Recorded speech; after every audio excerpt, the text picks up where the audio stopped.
Bismillahirrahmanirrahim. Assalamualaikum warahmatullahi wabarakatuh. Salam sejahtera bagi kita semuanya. Salam Om Swastiastu, Namo Buddhaya, salam kebajikan.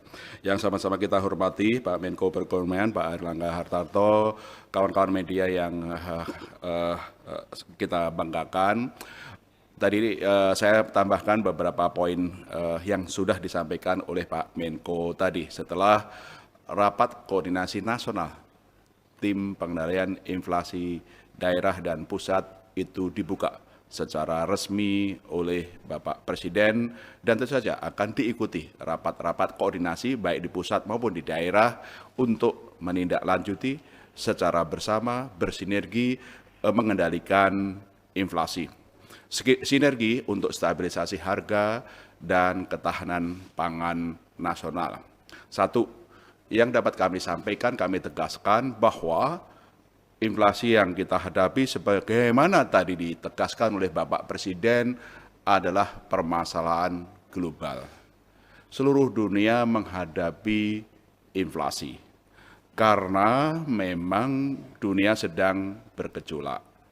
Baik karena ketegangan politik, kemudian juga gangguan mata rantai global, bahkan juga kebijakan proteksionisme dari berbagai negara.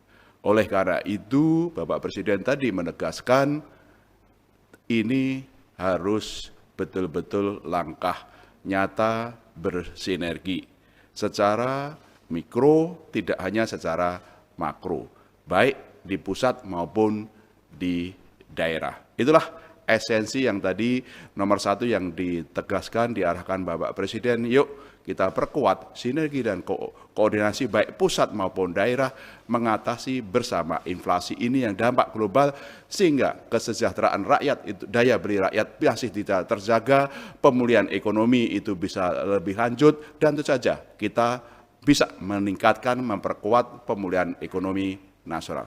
Nomor satu. Nomor dua, oleh karena tadi menegaskan kembali dan menyampaikan tadi yang sampaikan oleh Pak Menko, sinergi itu menjadi sangat penting, pusat, daerah, dan juga sinergi antar kebijakan. Sinerginya itu apa? Sinerginya adalah dalam bentuk 3 kebijakan.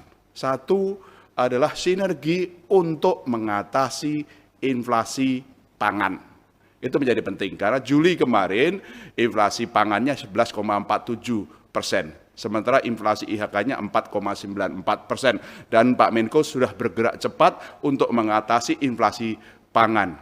Beras, cabai, bawang maupun minyak goreng sudah mulai terkendali. Insya Allah kalau inflasi pangan kita bisa turunkan dari 11,47 menjadi maksimal 5% atau 6%, artinya daya beli masyarakat semakin baik dan juga inflasi kita terkendali. Oleh karena itu juga dari Bank Indonesia juga melakukan gerakan nasional pengendalian inflasi pangan di berbagai daerah berkoordinasi dengan Pak Menko di berbagai daerah.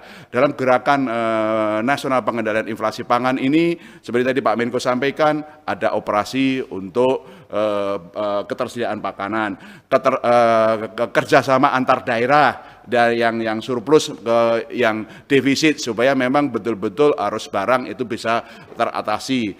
Kemudian juga penggunaan anggaran di daerah, anggaran darurat itu bisa dilakukan sehingga ini gerakan nasional itu betul-betul penguatan sinergi dari pemerintah pusat, Bank Indonesia, pemerintah daerah agar inflasi pangan itu segera terkendali. Insya Allah nih dalam bulan-bulan yang akan datang inflasi pangan terkendali.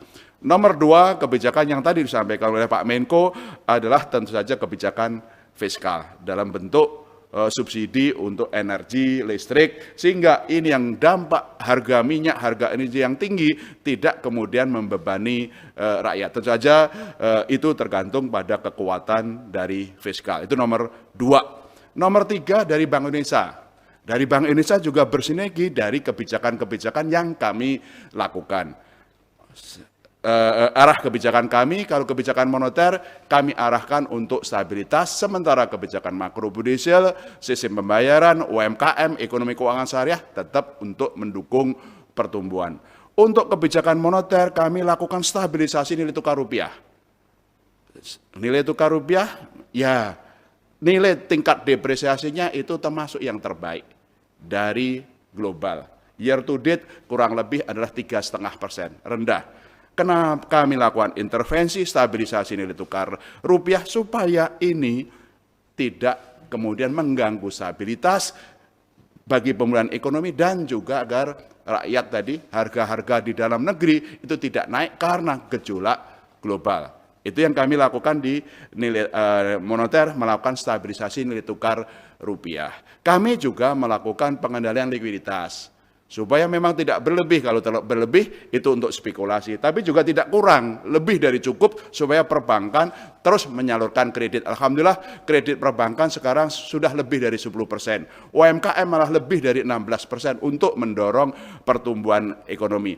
Kami juga sementara ini belum perlu untuk menaikkan suku bunga. Karena tadi ada subsidi, ada pengendalian pangan, sehingga dari sisi kebijakan suku bunga tidak harus buru-buru menaikkan suku bunga. Sehingga masih bisa menjaga stabilitas, mendorong pemulihan ekonomi. Itulah yang dapat kami tambahkan. Rakornas TPID alhamdulillah sudah dibuka oleh Bapak Presiden. Pak Menko, terima kasih atas leadership-nya untuk Rakornas ini, untuk kita tindak lanjuti dan kita bersinergi bersama dengan semangat kebangsaan mengendalikan inflasi untuk pemulihan ekonomi, agar ekonomi kita pulih lebih cepat, tumbuh lebih kuat. Sekian, terima kasih. Wassalamualaikum warahmatullahi wabarakatuh.